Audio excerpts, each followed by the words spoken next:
So as I get going and moving forward, what's next?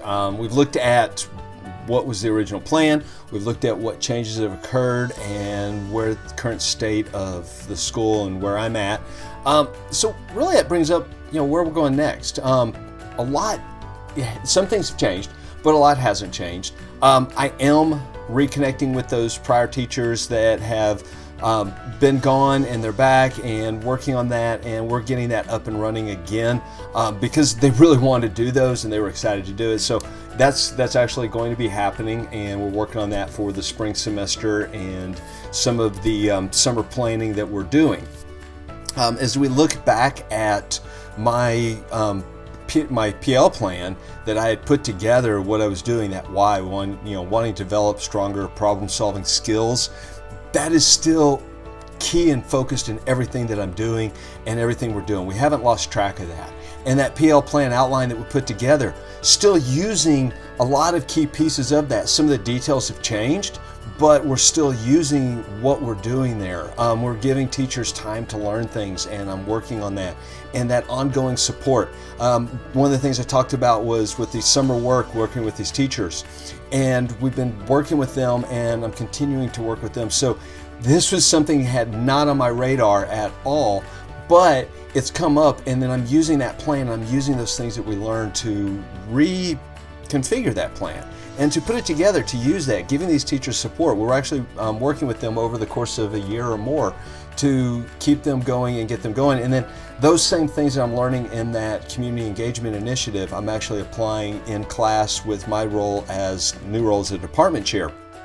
And we're doing that. And then we're creating this active engagement and modeling it and showing teachers how we're doing it. So in my department chair meetings, I'm actually modeling a lot of these things that we're doing and putting that into play for them, and then making things specific. One of the other things that I'm doing, if you look at this is a whole outline putting together using iPads in the CTE program.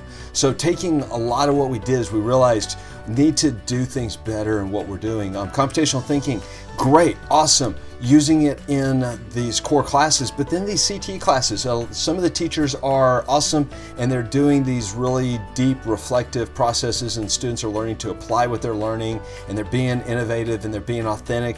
And then some of them are just, hey, here's a textbook, read this, learn about this principle, and then spit it out on a test. And we've all got iPads.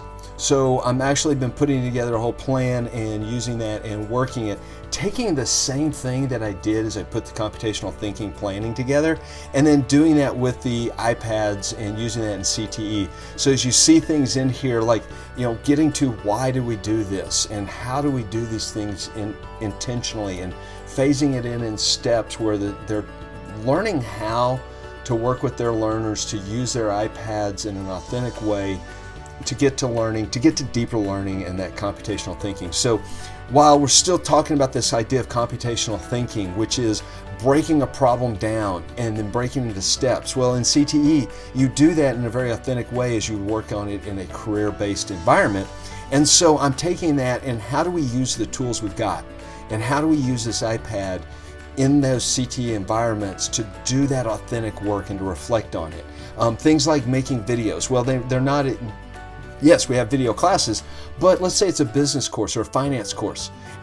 But how do you use video with the iPad to bring in an authentic learning, to get deeper into the learning into this business or finance concept, and use the video in an authentic manner? And that's really what we're going at. So again, like I said, not losing focus of that computational thinking, that deeper learning, but it's taken on a whole new life as we move forward. And I'm reworking plans as I work with my curriculum director and our whole curriculum team as we put together these new things to work with our department inside. So we're getting to work with teachers that are outside of my school and help them develop and do some things and work on that. And then I'm helping teachers inside as well. So reworking these plans as we go into working on this. And it's actually starting to take hold because we've got more and more teachers that are starting to use their iPads, and they're seeing some results in things.